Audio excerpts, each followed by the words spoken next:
Hey everyone, Mike Phillips here. Welcome. Introducing the Fader Pal.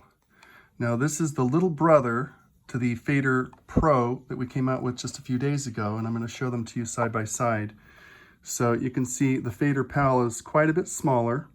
In fact, if I pull up a ruler here, it's about 4 inches wide, and then roughly 5 inches or so on the length or height, whatever you want to call that.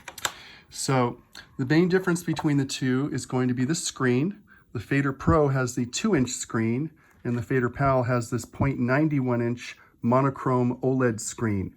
So it's a blue color.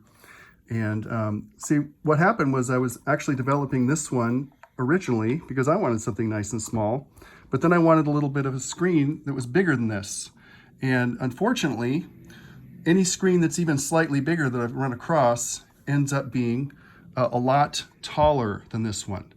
So the only one that made sense after all that struggle to find a screen, and I spent a long time, was to come up with this beautiful color screen. So what you're getting with this one is a lot bigger graphics for those of you that struggle with your eyes in the studio to see things. But the faders themselves are both 100mm high quality Alps faders. So the only difference, besides a few bells and whistles on the Fader Pro and the larger size, is going to be the screen size. So also, this is made of high quality ABS 3D printed plastic. I know a lot of people have a negative viewpoint of 3D prints, as do I. This is 100% infill, which means it's not going to just crumble the way some 3D prints do. This is solid. In fact, the whole thing's really hefty. It has a nice weight in your hands. So I'm kind of a nerd when it comes to high quality things, and this feels like quality. I hand finish these. I literally sand them and polish them, and I spend several hours putting the whole units together. So this is a labor of love. It's a lot of time and a lot of effort.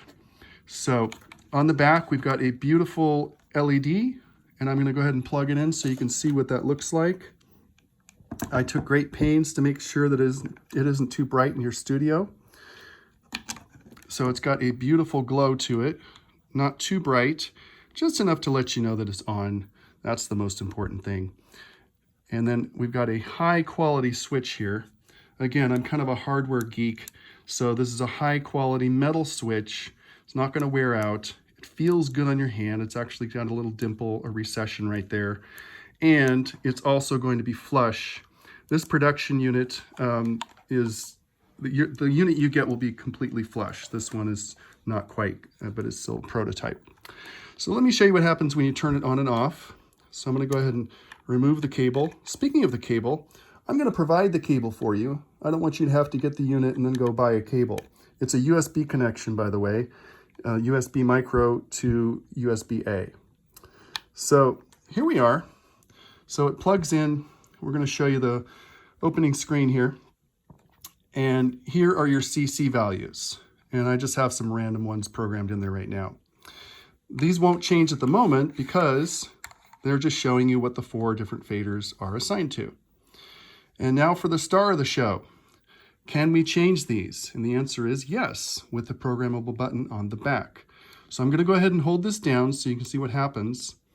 Shows you the CC values, and then all we need to do to change them is simply drag the faders. So I'm going to go ahead and drag this fader here, and I'll take this one down to 1, for example. And by the way, look how gigantic the button, the screen is. See, you can read this from across the room.